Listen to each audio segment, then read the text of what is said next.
탈출기와 거울보기 9번째. 하느님이 가져다 주실 해방. 김영선 루시아 수녀.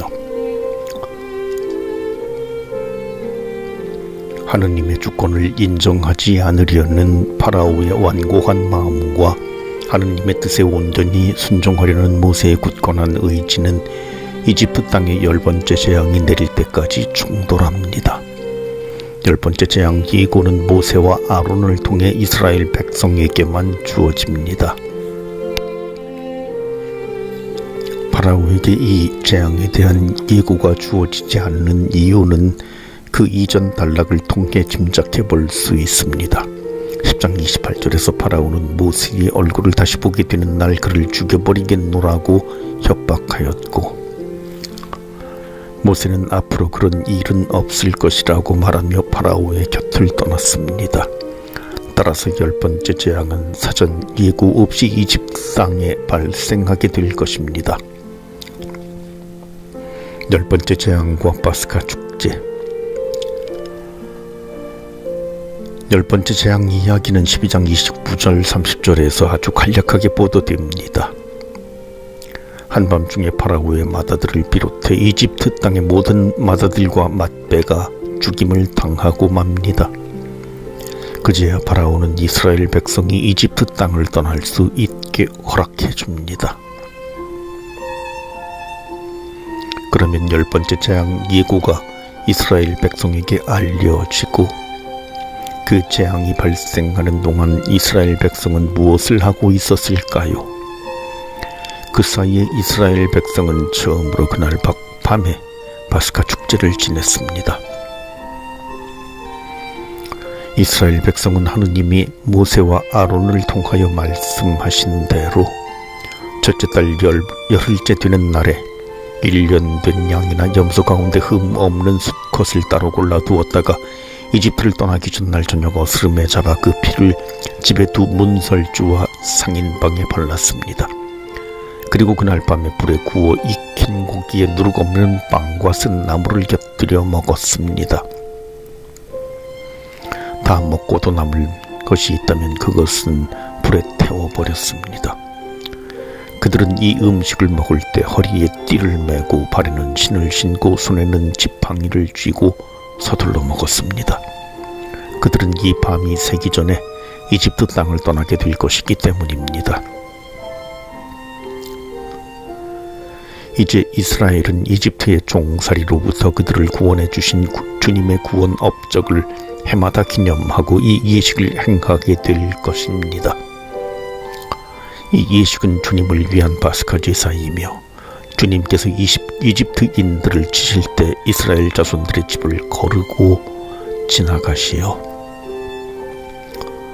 그들의 집들을 구해 주셨음을 기념하는 예식입니다. 참된 힘의 주인이신 하느님,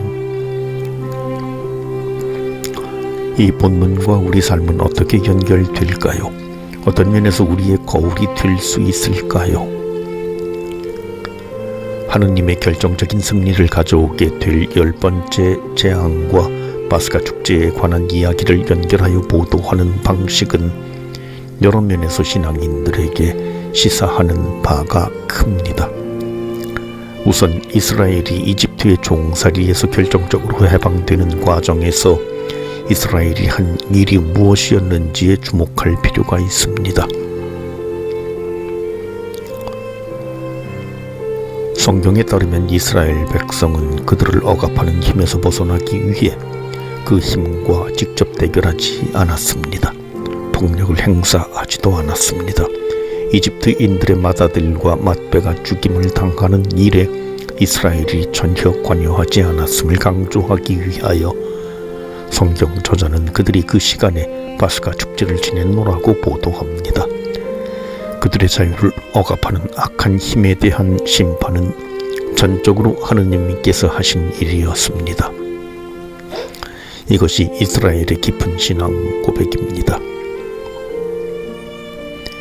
그들에게 해방을 가져온 분은 하느님이시지 그들의 노력이 아니었음을 그들은 대대손손 고백해 왔습니다. 그렇다고 그들이 뒤처지고 하느님이 모든 것을 하시도록 방관한 것은 아닙니다. 그들은 파스카 축제 곧 전례 의식을 통하여 그들의 의식 전체가 하느님을 향하도록 깨어 있었습니다. 그들은 참된 힘의 주인이신 하느님을 우러러보며 거짓 힘의 영향력에 패배당하지 않도록 그들의 의식을 고양하였습니다. 그리고 하느님이 가져다 주실 해방을 한 마음으로 고대하였습니다. 우리는 모든 자유인이지만 모두가 다 온전히 자유로운 것은 아닙니다. 이스라엘 백성이 이집트의 종이었다면 우리는 생명을 해치는 악한 습관이나 중독, 자유를 올가매는 피해의식이나 열등감, 애정결핍과 지나친 경쟁의식 등에 사로잡힌 종입니다. 여기에서 벗어나는 길의 첫걸음은 자신이 종의 상태에 있음을 아는 것입니다. 그리고 종살이에서 어떻게 해방될지는 이스라엘 백성의 체험에서 배워야겠습니다. 이스라엘 백성이 이집트의 종살이에서 해방된 것이 그들의 노력에 의한 것이 아님을 주목해야 합니다. 이스라엘 백성은 이집트의 고된 노역에 고통받으며 하느님께 울부짖었고 그 울부짖음은 헛되지 않았습니다.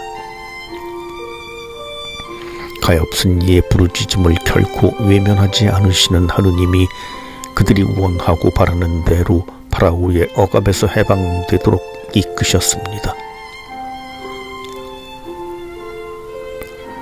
우리의 해방도 이렇지 않을까요? 우리를 구속하는 것이 무엇이든 그로부터 해방되고 싶은 간절한 원의를 품고 그 원의를 들어주실 분께 말씀드리는 것에서 시작하지 않을까요? 이스라엘은 구원과 해방이 이루어지던 그 밤에 잠들지 않고 깨어 있으면서 그들의 해방을 실현하실 하느님을 바라보며 그분이 가져다 주실 해방을 고대했습니다. 우리의 해방도 우리가 참된 자유인이 되기를 바라고 희망하시는 하느님의 원의와 우리의 원의가 하나가 될 때 이루어질 것입니다. 하느님은 우리에게 죽을 힘을 다하여 지금의 종살이에서 벗어나라고 명령하시는 대신 오늘 우리에게 그 종살이에서 벗어나고 싶으냐고 물으십니다. 그리고 우리가 당신이 건네시는 손을 마주 잡기를 기다리고 계십니다. 12장의 거울은 우리를 향해 손을 내뻗으시는 하느님을 비추어 줍니다. 지금 우리는 그분으로부터 어떤 거리에 있습니까? 그 손을 마주 잡을 수 있다면 참 좋겠습니다.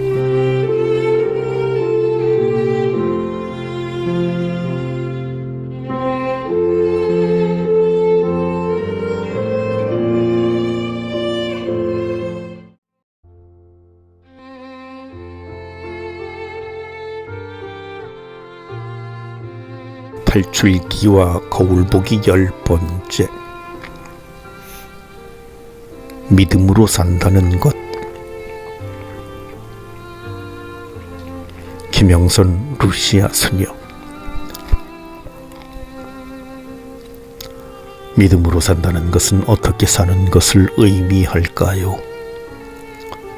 이집트를 떠나 갈대 바다를 건너게 된 이스라엘 백성의 여정을 살펴보면 믿음으로 사는 것의 의미가 무엇인지 잘 드러납니다.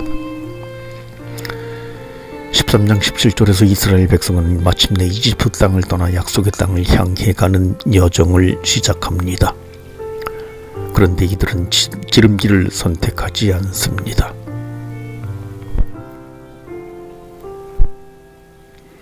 하느님 현존을 경험하는 신앙 여정. 지름길은 빨리 갈 수 있는 대신 그만큼 위험 부담이 큽니다. 필리스티아인들의 땅을 지나는 지름길은 군사도로여서 이집트인들이 추격해 오면 이스라엘로서는 피신할 곳이 없게 됩니다.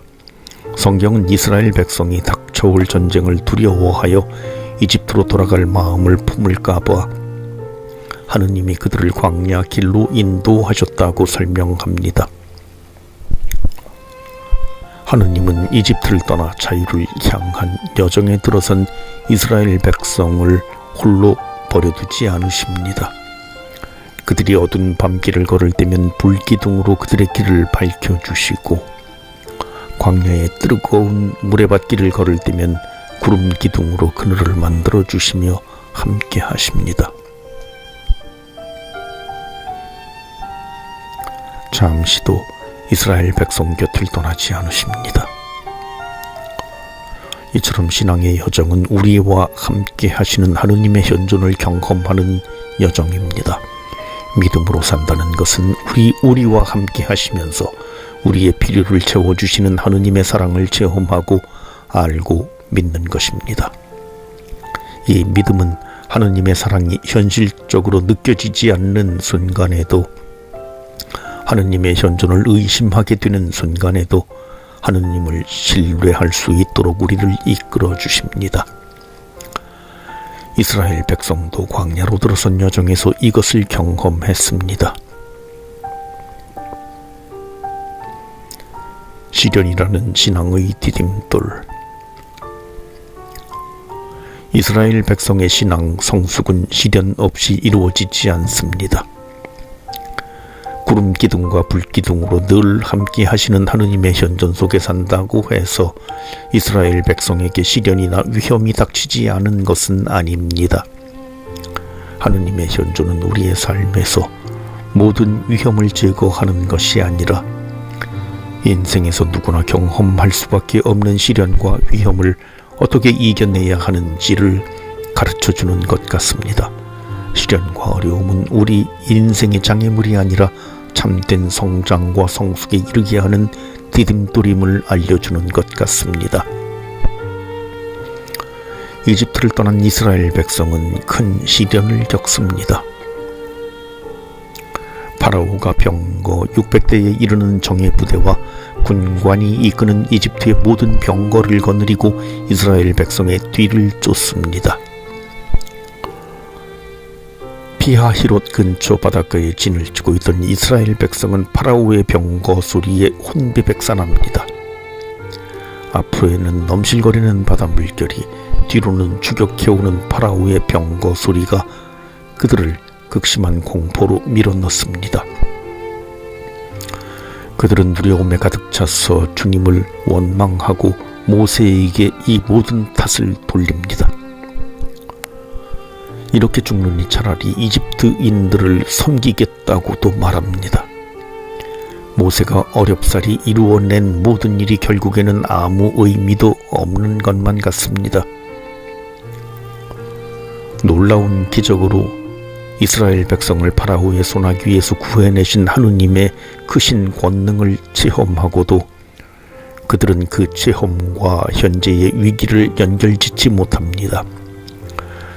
그들을 구해내신 하느님이 또 그들을 구해내실 수 있음을 믿지 못합니다. 그러나 이 위기를 통하여 한 차원 더 깊이 믿음에 이르게 될 것입니다. 이를 위해서는 신앙 깊은 지도자가 필요합니다.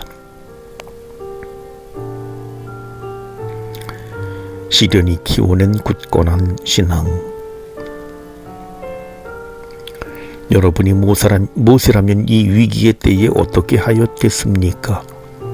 앞에는 바다, 뒤에는 파라오의 군대. 인간적인 차원에서는 아무 대안이 없는 듯합니다. 하지만 모세는 하느님에게는 대안이 있다고 믿었습니다. 구체적으로 어떤 것인지는 알지 못하였지만 하느님의 약속이 헛되지 않을 것임을 굳건히 믿었습니다. 그래서 모세는 이스라엘 백성에게 놀라운 명령을 내립니다. 두려워하지들 마라. 똑바로 서서 오늘 주님께서 너희를 위하여 이루실 구원을 보아라. 주님께서 너희를 위하여 싸워주실 터이니 너희는 잠자코 있기만 하여라. 두려움으로 어쩔 줄 몰라 하는 이스라엘 백성에게 가만히 있으라고 하느님을 신뢰하며 마음을 굳건히 하라고 합니다. 그리고 모세는 하느님에게로 시선을 고정합니다. 그런 후 하느님의 말씀대로 바다를 향하여 지팡이를 내뻗습니다. 그러자 기적적으로 바다가 갈라지고 마른 땅이 드러납니다. 인간으로서는 도저히 생각할 수 없는 길이 열린 것입니다. 이 길로 들어선 이스라엘 백성의 마음은 하느님의 크고 놀라우신 사랑 앞에서 환희와 경외로 가득 찼을 것입니다. 절체절명의 위기 앞에서 이스라엘 백성은 하느님의 기적을 체험하였고 믿음의 한층 더 깊은 차원을 배웠습니다. 하느님의 부재가 느껴질 때라도 하느님의 구원 의지는 흔들리지 않을 것임을, 그리고 언제든 그 사랑에 의지할 수 있음을 배웠습니다. 그리하여 그들은 이제 하느님을 조상들의 하느님이 아니라 그들의 하느님으로 고백합니다.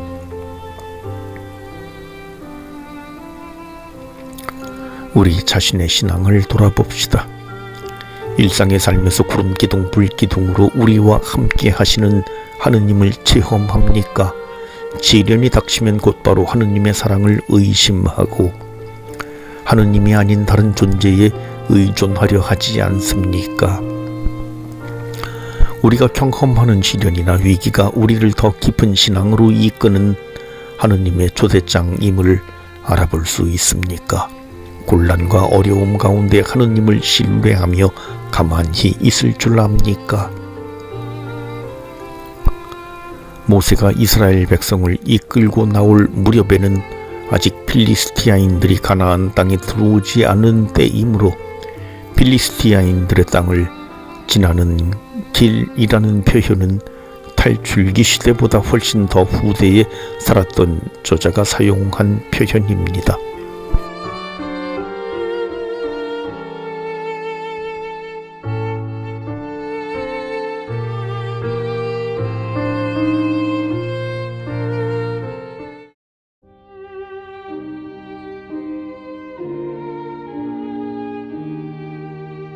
탈출기와 거울보기 11번째. 주님의 업적을 잊지 마라.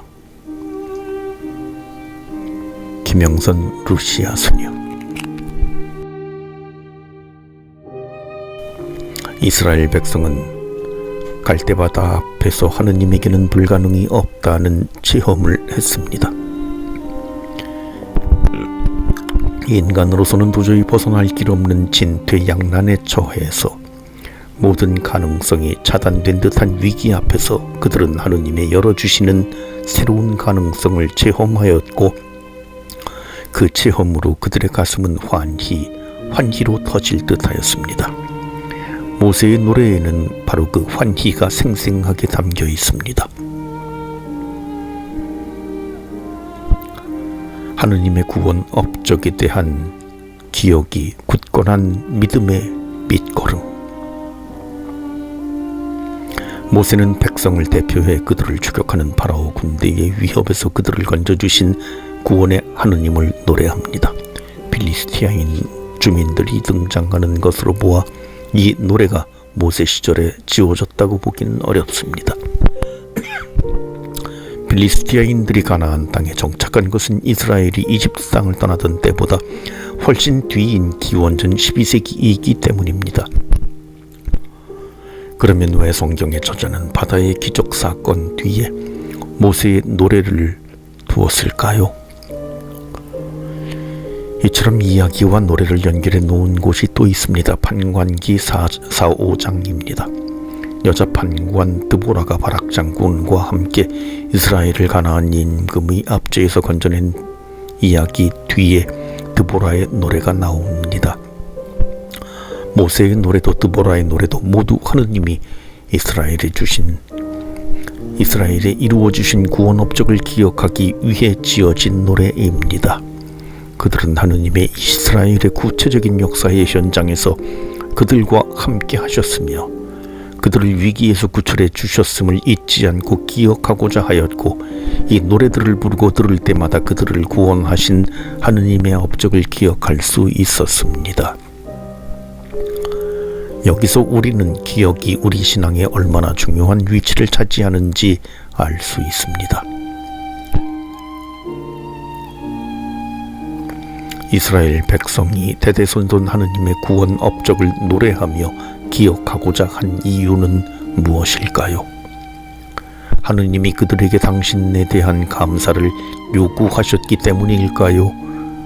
당신이 하신 일을 그들이 알아주기를 원하셨기 때문일까요? 그럴 수도 있겠지만 구원 업적의 기억은 무엇보다 그들 자신의 신앙을 굳건히 하기 위한 것이었습니다. 그들은 인생의 굴곡을 경험하면서 때로는 하느님의 현존을 분명하게 체험하였고, 어떤 때는 하느님의 현존을 체험하지 못한 채 과연 하느님이 우리와 함께 계시기나 한 것인지 의심할 수밖에 없는 상황도 경험했습니다. 이처럼 하느님의 현존이 의심스러울 때에 하느님의 구원 업적을 기억하는 일은 어려운 가운데서 인내하며 주님의 도움을 기다릴 수 있는 굳건한 믿음의 밑거름이 되어 주었습니다. 하느님이 우리에게 베풀어 주셨던 구원의 은혜를 기억하는 일은 오늘도 그리고 내일도 하느님의 계속 우리를 돌보실 것이라는 믿음을 키워줍니다. 이 믿음은 하느님이 부재하시는 것처럼 여겨지는 어둠의 골짜기를 지나는 순간에도 우리의 발걸음이 흔들리지 않도록 우리를 붙잡아 줍니다. 나 자신의 고유한 구원 노래를. 모세의 노래는 우리 자신의 구원 역사를 돌아보도록 초대합니다. 15장과 시편 78편을 천천히 읽은 후 하느님이 여러분의 인생에서 이루신 큰 일들을 기억하게 해줄 자기 자신의 고유한 구원의 노래를 지어 봅시다. 인생의 온갖 위기에서 그분께서 어떻게 나를 지켜주시고 돌보아 주셨는지를 기록해 보시기 바랍니다. 그리고 삶의 위기가 닥칠 때마다, 주님의 현존이 의심스러워질 때마다 그 노래를 꺼내어 읽어보고 그때 자신을 돌보아 주셨던 그 하느님께 다시 한번 자신의 삶을 의탁해 보십시오. 믿음이 부족하다면 믿음을 더해 주실 것을 청해 보십시오. 왜 이런 작업이 필요한지는 여러분이 더 잘 아실 것입니다. 생각보다 우리의 기억력은 오래가지 않습니다. 절대로 잊어버리지 않을 것 같은 일도 기억 저편으로 사라지곤 합니다. 우리는 이 사실을 이스라엘 백성의 역사에서 금방 확인해 볼 수 있습니다. 15장의 후반부는 기적적으로 바다를 건넌 후 광야의 길을 걷고 있는 이스라엘 백성의 여정을 이야기합니다. 그들은 바다를 지나 스우르 광야로 나아가 사흘 길을 걸었으나 오아시스를 만나지 못해 심한 갈증을 느꼈습니다. 마라라는 곳에 이르러 마침내 물을 만나기는 했으나 그곳에 물이 써서 마실 수가 없었습니다. 이스라엘 백성은 이 위기 앞에서 모세에게 불평합니다. 그들을 돌보아 주시는 하느님께서 그들을 위하여 무엇인가를 하실 수 있다는 생각을 하지 못합니다. 그들은 하느님의 구원 업적을 그 사이에 잊고 만 것입니다. 모세만이 하느님을 기억하고 그분께 기도를 드립니다. 그리고 모세는 주님께서 기도 가운데 보여주신 나뭇가지를 그 쓴 물에 던져 쓴 물이 단물이 되게 합니다. 그리하여 백성은 목마름을 달랠 수 있었습니다. 이스라엘 백성이 하느님에 대한 흔들리지 않는 믿음과 신뢰를 가지려면 그들은 구원 체험을 더 많이 해야만 했습니다. 그들의 약한 믿음을 모르시지 않는 하느님은 시나이산에 이르기 전 광야 여정 초반에 한결같은 사랑으로 그들을 이끌어 주실 것입니다. 그래서 이스라엘 백성은 광야 여정 초반에 그들이 만난 하느님을 치유하시는 하느님, 곧 의사이신 하느님이라고 불렀습니다. 여러분이 지금까지의 인생에서 만난 하느님은 어떤 분이십니까? 여러분은 그분께 어떤 이름을 붙여드리겠습니까?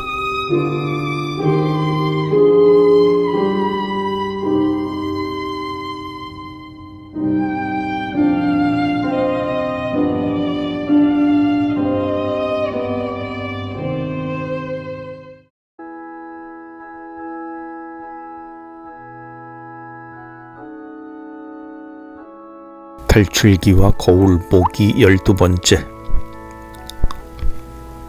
광야에서 만난 하느님. 김영선 루시아 수녀. 이집트를 떠나 이스라엘 백성이 지나가야 했던 광야는 간간히 가시나무와 같은 식물이 그 모습을 드러낼 뿐 어디에서도 푸른 초목을 볼 수 없는 황무지입니다. 그러기에 광야는 굶주림과 목마름, 죽음의 위협이 자리한 곳입니다. 구약 성경은 이스라엘 백성의 광야 여정을 두 차례로 나누어 보도합니다. 첫 번째 광야 여정은 탈출기에 소개된 것으로 바다의 기적을 체험한 이스라엘 백성이 광야를 거쳐 시나이산에 이르는 여정입니다. 이스라엘 백성은 시나이산에 이른 후 그곳에서 1년 정도 체류했다가 민수기 10장 11절부터 13절에 이르러서야 다시 길을 떠납니다. 탈출기와 민수기 두 차례의 광야 여정. 바다를 건너 광야로 들어온 후 시나이산에 이르는 여정을 광야 여정 1, 시나이산을 떠나 가나안 땅이 마주 보이는 모압 평원에 이르는 여정을 광야 여정 2라고 하겠습니다. 광야 여정 1과 2 사이에 시나이 계약이라는 중요한 사건이 일어납니다. 이 사건으로 두 번째 광야 여정을 떠나는 이스라엘 백성은 하느님과 계약을 맺은 계약의 백성이 됩니다. 성경 저자는 계약의 중요성과 그에 따라오는 의무를 강조하기 위해 광야 여정 1과 2의 비슷한 사건들을 언급합니다. 예를 들어 무리바의 물 사건과 메추라기의 기적은 두 여정에서 모두 일어나는데 백성은 한결같이 불평하지만 그 불평에 대한 하느님의 응답은 두 여정에서 다르게 소개됩니다. 탈출기의 광야 여정과 민수기의 광야 여정을 비교하여 묵상해 보시면 성경 저자가 왜 이런 차이를 보이려고 했는지 이해하게 될 것입니다. 신앙인으로 사는 법을 배우는 자리 광야. 이번 달에는 광야 여정 1에서 일어난 만나와 메추라기 사건을 살펴보겠습니다. 광야 여정 이야기에서 빠짐없이 등장하는 단어는 불평과 시험입니다. 광야 여정은 이스라엘 백성이 신앙으로 사는 법을 익히는 신앙의 학교이자 그들의 믿음이 어느 정도인지를 확인시켜주는 시험의 기간입니다. 이 신앙의 여정 동안 그들은 시련을 만날 때마다 불평으로 반응합니다. 이집트를 떠난 지 한 달이 되었을 때 이스라엘 백성은 엘림과 시나이산에 있는 신광야에 도착합니다. 이집트를 떠날 때 챙겨온 식량이 다 떨어져 굶주리기 시작하자 이스라엘 백성은 불평을 터뜨리며 그들을 데리고 나온 모세와 아론을 원망합니다. 당신들은 이 무리를 모조리 굶겨 죽이려고 우리를 이 광야로 이끌고 왔소. 그리고 비참하고 힘겨웠지만 적어도 굶주리진 않았던 이집트의 노예살이를 그리워합니다. 아, 우리가 고기 냄비 곁에 앉아 빵을 배불리 먹던 그때 필요와 원의를 채워주시는 하느님. 과연 하느님은 불평하는 이스라엘 백성을 어떻게 대하십니까? 그들의 불평에 실망하여 당신의 선택을 후회하십니까? 혹은 이스라엘 백성을 약속의 땅으로 데려가시려는 당신의 계획을 포기하십니까? 하느님은 불평하는 이스라엘 백성을 전혀 탓하지 않으십니다.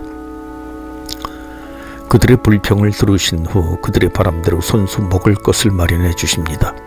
그들이 배불리 먹을 수 있도록 저녁에는 메추라기 때, 아침에는 만나를 보내주시어 당신을 이스라엘 백성의 필요와 원의를 채워주시는 분으로 드러내십니다. 이스라엘 백성은 광야 여정을 통하여 하느님이 어떤 분이신지, 어떻게 그들과 구체적으로 함께 하시는지를 배우게 될 것입니다. 그들은 신 광야에서 그들의 굶주림을 채워주시는 하느님을 체험했습니다.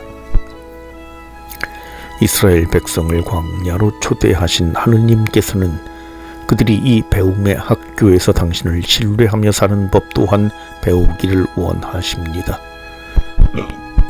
하느님을 신뢰하는 정도는 하느님의 말씀에 대한 충실성으로 드러납니다. 하느님께서는 만나를 풍족히 내려주시지만 그것은 저장할 수 있는 식량이 아니고 안식일에는 내리지 않았습니다. 하느님께서는 그들이 욕구의 노예가 아니라 하느님의 말씀에 순종하기 위해 자신의 욕구를 길들이는 법을 배우기를 원하셨습니다. 그렇게 광야의 여정은 이스라엘 백성에게 시험의 시기이기도 했습니다. 나는 이 백성이 나의 지시를 따르는지 따르지 않는지 시험해 보겠다. 이 시험은 하느님을 위해 필요한 시험이 아니라 이스라엘 백성 스스로 자기 믿음의 정도를 알게 하는 시험입니다. 한편 모세는 불평하는 이스라엘 백성에게 분명히 말합니다. 너희는 우리가 아니라 주님께 불평한 것이다. 이스라엘 백성은 왜 그들이 광야의 여정을 걷고 있는지 분명하게 인식할 필요가 있습니다. 그들은 모세나 아론 때문이 아니라 그들의 울부짖음을 들으시고 그들을 구원해 내시려는 하느님의 원의에 따라 지금 이 길을 걷고 있음을 알아야 합니다. 우리의 인생 또한 그렇지 않습니까? 하느님의 원대한 계획 안에서 우리 인생이 펼쳐지고 있는 게 아니겠습니까? 갖은 우여곡절로 굽어 돌아가는 것처럼 보이는 인생이라 할지라도 하느님께서 인도하고 계심을 확신하십니까? 이런 확신이 있는 이들의 믿음은 광야의 여정을 통하여 더욱 단단해질 것입니다. 광야는 시련의 시간 동시에 하느님의 사랑을 깊이 체험하는 시기이기도 합니다. 이스라엘 백성은 오직 광야에서만 만나를 먹을 수 있었습니다. 지금 혹시 광야의 여정에 있거나 그 여정을 막 지나왔다고 생각하시는 분들은 그때 만난 하느님의 양식, 나의 만나는 무엇이었는지 되새겨 보시기 바랍니다.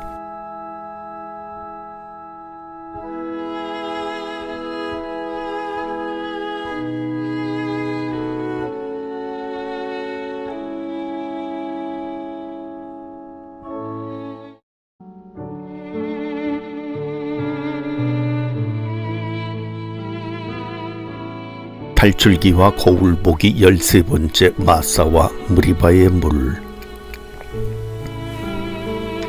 김영선 루시아 수녀.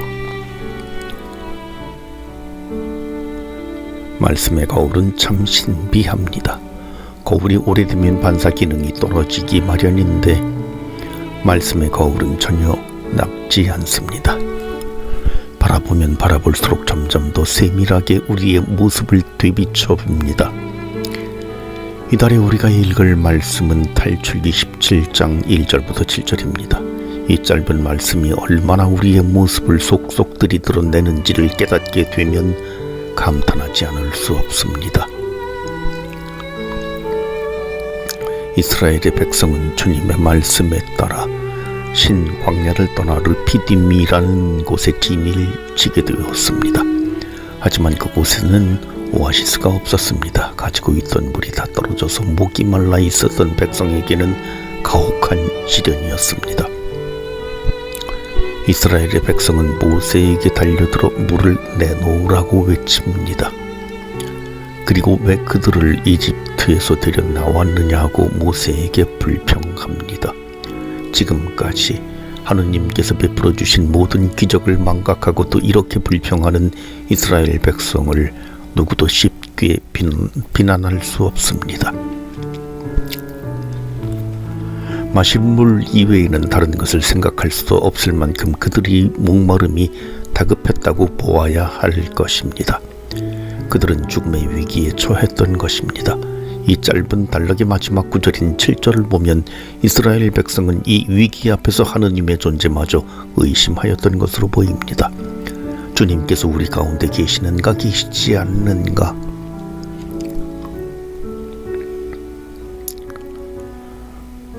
이 백성에게 제가 무엇을 해야 합니까? 모세는 자신에게 시비를 거는 백성에게 이렇게 말합니다. 어째서 나와 시비하려 하느냐? 모세의 이 말은 삶에 대한 우리의 태도를 돌아보게 합니다. 모세의 말처럼 왜 이 백성은 모든 것을 모세에게 기대합니까? 과연 모세가 그들이 원하는 것을 줄 수 있는 존재입니까? 우리는 누구에게 모든 기대를 걸고 있습니까? 이 기대는 합당한 것일까요? 누군가에게 건 나의 기대가 혹시 지나친 것은 아닐까요? 상대방이 채워줄 수 없는 기대를 그에게 잘못 요구하고 있는 것은 아닌가요? 그러므로 아주 가끔은 우리 자신의 기대에 대하여 성찰해 볼 필요가 있습니다. 모세는 이스라엘 백성이 약속의 땅을 향해 걷는 여정의 모든 것을 책임져야 하는 존재이고 또 그럴 수 있는 존재입니까? 그들이 겪는 모든 어려움을 해결해 줄 수 있는 존재입니까? 내가 기대를 걸고 있는 누군가는 나를 행복하게 만들어줄 수 있는 존재입니까? 나의 행복은 다른 누군가가 만들어줄 수 있는 것이 아닙니다. 혹시 우리는 자신의 불행에 관한 책임을 다른 이에게 전가하고 있지 않습니까? 사람들은 자신에게 모든 기대를 걸고 있을 때 모세 역시 유혹을 느낄 수 있습니다. 곧 전능자가 되고 싶은 유혹, 백성의 요구를 다 들어주고 싶은 유혹 말입니다. 이런 유혹을 느낄 때 우리는 자신의 무능함이나 무력함을 견디기 어려워집니다. 혹은 헛된 약속으로 사람들을 속일 수도 있습니다. 그러나 모세는 이런 유혹에 빠지지 않습니다. 자신이 그렇게 될 수 있는 존재라고 착각하지도 않습니다. 그는 끝까지 하느님께 의탁하고 하느님께로 향합니다. 이 백성에게 제가 무엇을 해야 합니까? 모세의 이러한 모습은 백성이 누구를 향해야 하고 누구를 바라보아야 하는지를 배우게 합니다. 부모로서 교사로서 지도자로서의 우리 모습은 어떠합니까? 모세처럼 자녀가 하느님을 향하도록 안내합니까? 그들을 살게 하시는 분이 하느님이심을 분명하게 인식하도록 이끌어줍니까? 혹은 모두가 나만 우러러보기를 바라고 자신이 무엇이나 된 것처럼 보이려고 애씁니까?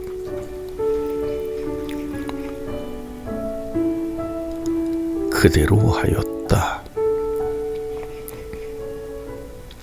하느님께서는 모세에게 이스라엘의 원로 몇 사람을 데리고 가서 주님께서 서 계신 호렙의 바위를 지팡이로 치라고 명령하십니다. 그러면 그 바위에서 물이 쏟아져 나와 백성이 마실 수 있게 될 것이라고 말씀하십니다. 모세는 하느님께서 말씀하신 대로 이스라엘의 원로들 앞에서 그대로 하였습니다. 바위를 지팡이로 치라는 하느님의 명령 앞에서 모세는 조금도 주저하지 않았습니다. 혹시라도 물이 나오지 않으면 백성이 나를 어떻게 볼 것인가에 대해 염려하지 않습니다. 하느님의 명령에 단순히 순종합니다. 이것이 쉬운 일일까요? 모세의 모습에서 진정한 순종의 자세를 배우게 됩니다. 만약 모세가 자신의 영광에 조금이라도 관심이 있었다면 이 명령을 따르는 일에 주저하였을 것입니다. 그러나 모세는 온전히 하느님의 뜻을 이루는 것, 그분의 의지에 따라 사는 것을 목적으로 했기 때문에 그 말씀에 그대로 순종할 수 있었습니다. 그러므로 진정한 순종은 자신을 잊은 종에게만 가능합니다. 모세의 순종은 이스라엘 백성을 하느님께로 이끌어 주었습니다. 그들의 목마름을 해결해 주시는 분이 하느님이심을 인식하도록 안내해 주었습니다.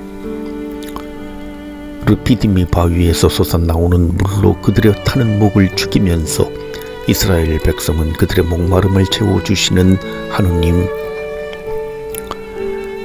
그들의 물이 되어주시는 하느님을 만났습니다. 첫 번째 광야 여정 중에 이스라엘은 그들을 살려주시는 하느님을 다시 만난 것입니다. 모세는 이스라엘 백성이 이 사실을 망각하지 않도록 그곳의 이름을 시험과 시비를 의미하는 마사와 무리바로 부릅니다. 마사와 무리바가 난무하는 세상입니다. 이런 세상에도 하느님의 길은 열립니다. 하느님이 세상의 주인이심을 알고 순종하는 이들의 굳건한 선택을 통하여 하느님의 물길은 바위를 뚫고 터져나옵니다.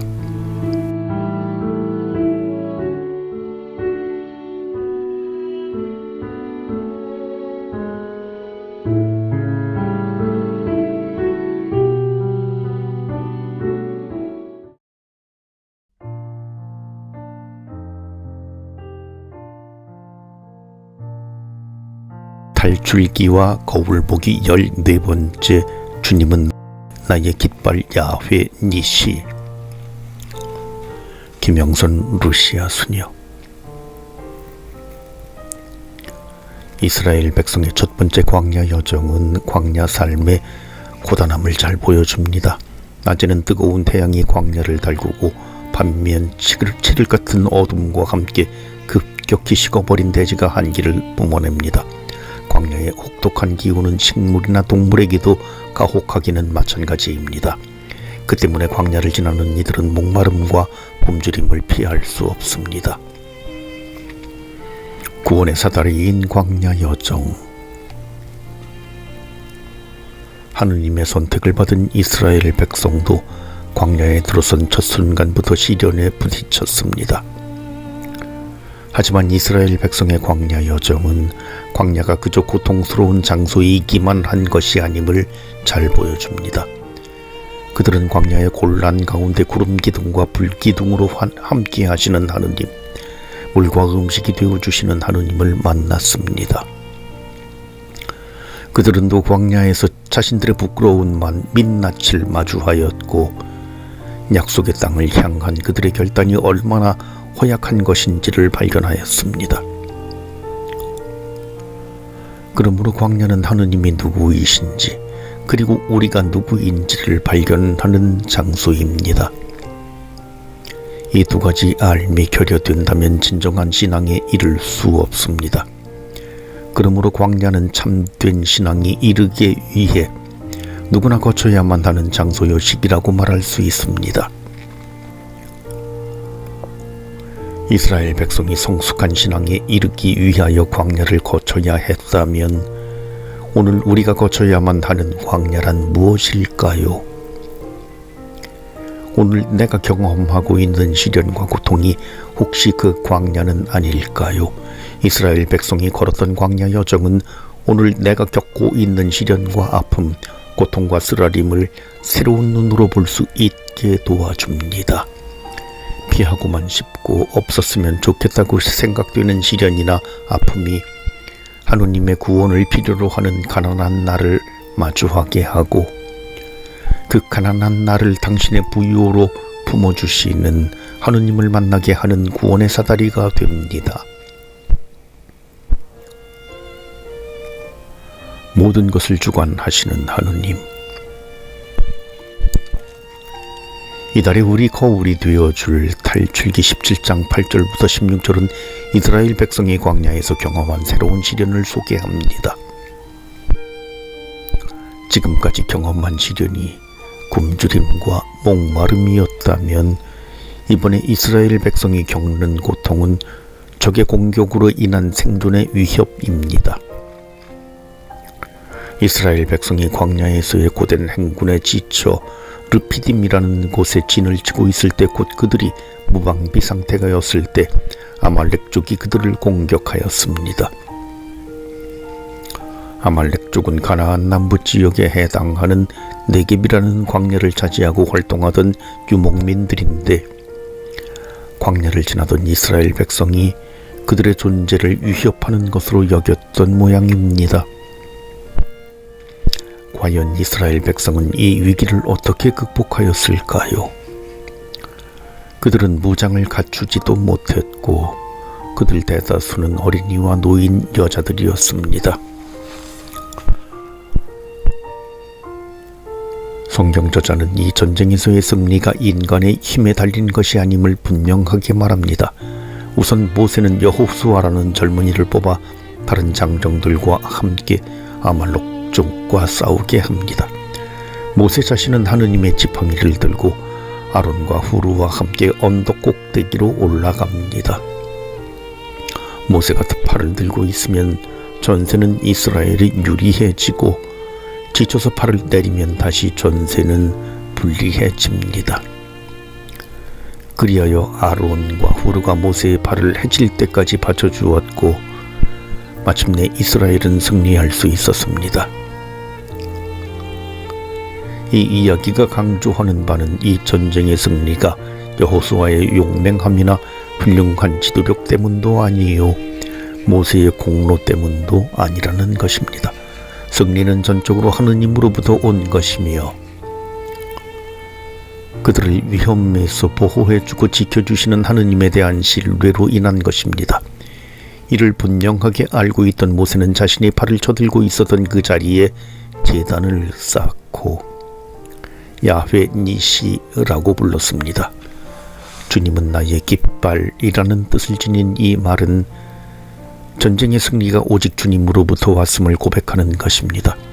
다시 한번 위기 가운데 이스라엘을 구원하시는 하느님이 크게 드러나셨습니다. 그런데 하느님의 드러나심은 모세와 여호수아, 아론과 후르의 겸손이라는 거울을 통하여 가능했습니다. 이들 중 그 누구도 이 기적적인 사건에서 자신의 공로를 내세우려 들지 않았습니다.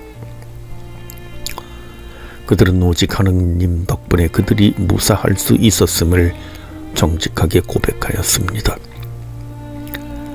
그들의 겸손으로서 이 모든 사건을 주관하신 하느님이 크게 드러나셨고, 이스라엘 백성은 위기 속에서 그들과 함께 하시는 구원의 하느님을 다시 한번 만날 수 있었습니다.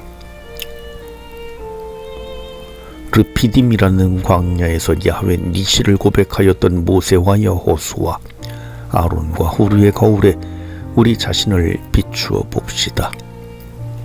하느님의 일을 자신의 업적으로 돌리고 하느님의 것을 자신의 것인 양 자랑하는 내 모습이 거기에 있지는 않나요?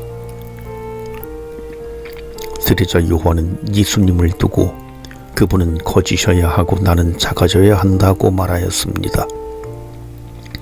세례자 요한만이 아닙니다. 우리 모두 이런 고백을 해야 합니다. 우리 자신이 참으로 겸손하다면 세상의 모든 일, 우리 주변의 크고 작은 모든 일이 하느님께서 이루어 주시는 기적임을 알아보게 될 것입니다. 어려운 시험에 합격한 일도, 오늘 무사히 귀가하게 된 일도, 평범하기 짝이 없는 일상을 되풀이할 수 있는 것도 다 하느님께서 이루어 주시는 일임을 고백할 수 있게 됩니다. 그러므로 우리는 자신에게 되물어야 합니다. 지금 나는 어느 깃발 아래 서 있는가? 나의 이름도 그 누구의 이름도 아닌 주님의 이름이 적힌 깃발 아래 서 있기를 간절히 바랍니다.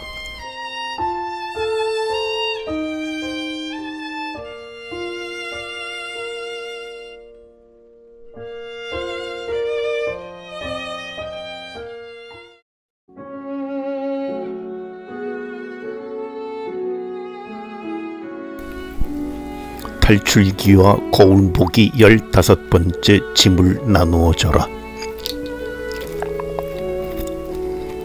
김영선 루시아 수녀.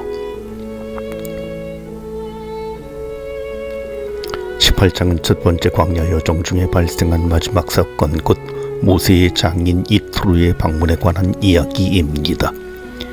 미디안의 사제이며 모세의 장인인 이트로의 이름은 불타는 떨기나무에서 모세가 목격한 하느님의 현현을 소개할 때 처음 언급되었습니다. 모세는 이 사건 이후 친척들의 안부를 확인하기 위해 이집트로 돌아가겠다고 장인에게 말합니다. 이트로는 모세가 편히 떠날 수 있게 해 주었고, 모세는 아내와 아들들을 데리고 이집트 땅으로 돌아갔습니다. 이렇게 서로 헤어진 후 이트로가 다시 모세를 찾아옵니다.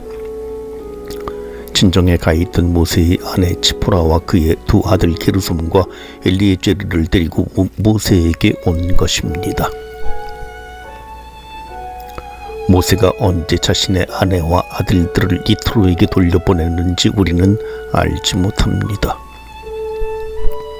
그런데 이트로가 치포라와 손자들을 모세에게 데려오게 된 계기는 그가 하느님께서 모세와 이스라엘 백성에게 하신 모든 일을 전해 들었기 때문입니다. 모세는 장인을 맞아들이고 그간에 일어났던 일들을 그에게 직접 전해 줍니다. 이트로는 모세로부터 주님께서 이스라엘을 위하여 파라오와 이집트에서 하신 일들과 그들이 광야 여정 중에 겪었던 고생, 그리고 주님께서 베푸신 도움에 대해 들은 후 주님께서 하신 이 모든 고맙고 좋은 일들에 대해 기뻐하며 이토록 놀라운 일을 행하신 하느님을 찬미합니다. 또 주님이 그 어떤 신들보다 더 위대하신 분임을 알게 되었다고 고백합니다. 이어서 이트로는 하느님께 번제물과 희생 제물을 바치고 하느님 앞에서 아론을 비롯한 이스라엘의 모든 원로와 함께 친교 제물을 나누어 먹습니다. 이는 이트로가 계약 공동체의 일원이 되었음을 의미합니다. 미디안의 사제인 이트로가 하느님의 위대하심을 발견하고 그분 앞에 무릎을 꿇은 것입니다.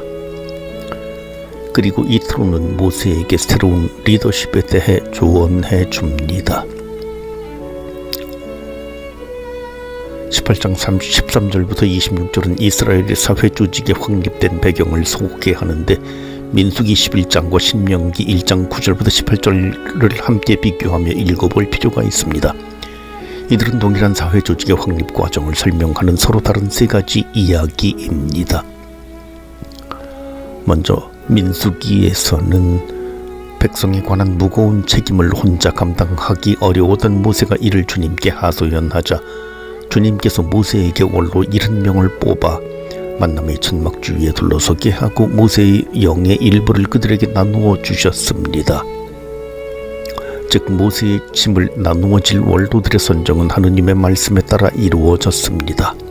한편 신명기에서는 주님의 강복으로 백성의 수가 늘어나자 그들에 관한 책임을 혼자 질 수 없다고 생각한 모세가 각 지파에서 지혜롭고 슬기로우며 지식을 갖춘 사람들을 뽑아 각 지파의 천인대장, 백인대장, 50인대장, 10인대장과 관리로 삼습니다. 즉 이스라엘 사회조직의 확립은 모세의 생각에서 나온 것이었습니다. 그런데 탈출기에서는 이스라엘 사회조직 정비가 이트로의 제안에 따른 것으로 나타납니다. 모세가 일하는 모습을 온종일 조용히 지켜본 이트로는 모세가 행하는 리더십의 한계를 지적합니다. 모세는 주님의 뜻을 물으러 온 백성을 아침부터 저녁 때까지 일일이 만나고 하느님의 규정과 제시들을 가르치는 등 눈코 뜰 새 없이 바빴습니다. 이틀로는 그런 리더십은 지도자도 백성도 모두 지치게 할 것이라며 새로운 리더십 모델을 제안합니다. 이틀로는 모세에게 짐을 나누어지라고 말합니다. 백성의 대리자인 모세는 백성의 일을 하느님께 말씀드리고 그들에게 하느님의 뜻과 규정을 가르치는 일을 맡고 백성의 송사는 대표들을 선출해 그들이 맡게 하라는 것입니다. 하느님을 경외하는 사람들을 뽑아 그들이 백성을 재판하게 하고 그들이 다룰 수 없는 큰 송사만을 모세에게 가져오게 하라고 충고합니다. 이렇게 해야만 모세도 지치지 않고 지속적으로 리더십을 행사할 수 있고 백성도 만족하게 될 것이라고 말합니다. 모세는 장인의 충고를 받아들여 그대로 실천합니다.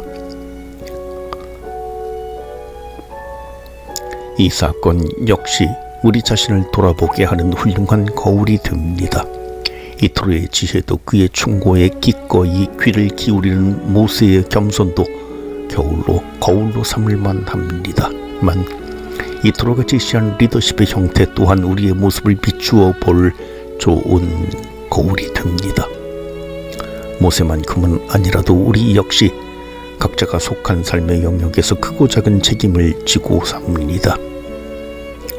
혹시 나 아니면 안 된다는 식의 태도로 다른 이들이 설 자리를 내주지 않고 독불장군처럼 권위를 행사하는 것은 아닌지, 다른 이들에게 책임을 나누어지게 해놓고도 세세한 일까지 모두 참견하면서 협력을 받는 대신 지배하려 들고 있지는 않은지 우리 자신을 비추어 봅시다.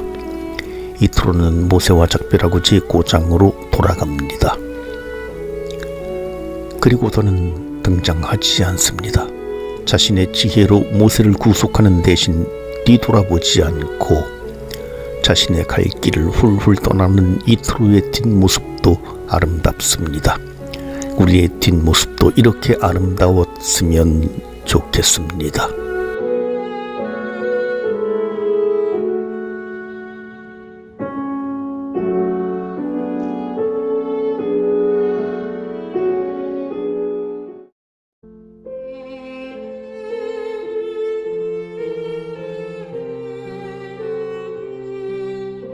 탈출기와 거울보기 16번째 이스라엘의 새 이름. 김영선 루시아 소녀. 이스라엘의 기나긴 광야 여정의 제1부, 곧 첫 번째 광야 여정은 탈출기 19장에 이르면 끝이 납니다. 그들이 드디어 시나이산 기슭에 당도한 까닭입니다. 이집트를 떠나서 시나이산에 이르기까지는 약 2개월 정도의 시간이 소요되었습니다. 이제 이곳 시나이 광야에서는 이스라엘 백성의 역사와 운명에 아주 중요한 사건이 일어나게 될 것입니다. 19장부터 24장은 이스라엘 백성이 시나이산에서 하느님과 체결한 계약에 대해 설명합니다. 먼저 19장 3절부터 6절에서 하느님께서 계약 체결을 제의하시면 백성은 이에 동의합니다. 백성이 사흘 동안 계약 체결을 준비를 위하고 난 뒤 하느님께서 불과 연기와 우레소리로 그들에게 나타나십니다. 이어서 계약의 조건인 하느님의 법규들 곧 십계명과 계약 법전이 선포되고 마침내 계약이 체결됩니다. 이 계약을 통상적으로 시나이 계약이라고 부릅니다. 이 계약은 이스라엘 백성의 정체성을 규정하는 중요한 계약입니다. 이번 달에는 19장 1절부터 8절의 내용, 곧 하느님께서 이스라엘 백성에게 제안하신 계약의 내용이 무엇인지를 살펴보겠습니다. 백성이 마침내 시나이산이 보이는 광야에 이르러 그곳에 진을 쳤을 때 모세는 하느님께로 올라갔습니다. 이때 하느님께서는 모세에게 이스라엘 백성과 계약을 맺으시려는 의도를 드러내십니다. 그런데 고대 사회의 계약에는 동등한 두 상대가 맺는 상호조약이 있고 주종관계를 이루는 두 상대가 맺는 수호조약이 있었습니다. 시나이산에서 체결될 하느님과 백성 사이의 계약은 수호조약 형식에 가깝습니다. 보통 수호조약에서는 종주국 임금이 종속국 임금에게 베푼 은혜가 나열되고 강조됩니다. 너희는 내가 이집트인들에게 무엇을 하고 어떻게 너희를 독수리 날개에 태워 나에게 데려왔는지 보았다. 이 짧은 구절은 이집트에서 노예살이하던 이스라엘 백성을 하느님께서 어떻게 구해내셔서 이곳까지 데려오셨는지를 간략하지만 아주 분명하게 언급합니다. 독수리는 새끼가 어느 정도 자라면 나는 연습을 시키기 위해 새끼를 둥지에서 밀어 떨어뜨립니다. 그런데 독수리 둥지는 보통 아주 높은 바위나 나무 꼭대기에 있기 때문에 새끼들은 하강할 때 겁을 먹고 맙니다. 혹시라도 나는 법을 익히지 못한 새끼라면 떨어져 죽고 말겠지요. 그래서 어미 독수리는 2m가 넘는 자신의 날개를 활짝 펴서 새끼를 쫓아 하강합니다. 이런 독수리의 습성을 잘 아는 성경의 저자는 하느님께서 이스라엘 백성을 이집트에서 광야로 내온 과정을 어미 독수리가 새끼 독수리를 날개에 태워 날아오르는 것에 비유합니다. 광야를 지나온 이스라엘 백성에게 하느님은 자녀를 돌보고 지키기 위해 자신의 수고를 아끼지 않는 부모와 다르지 않았습니다. 우리에게 하느님은 어떤 분이셨는지요? 하느님의 보호가 늘 나와 함께 있었기에 오늘 이 자리에 올 수 있었음에도 혼자 살아온 것처럼 외로워하고 있지는 않은지요? 하느님은 내 사정 따위는 못 본 채 하신다고 울부짖고 있지는 않은지요? 고단한 내 삶에 함께 하셨던 하느님의 자취를 알아보고 그 사랑에 눈물 흘리며 감사할 수 있었으면 좋겠습니다. 그래서 나의 삶이 그 사랑에 응답하는 것이 되었으면 좋겠습니다.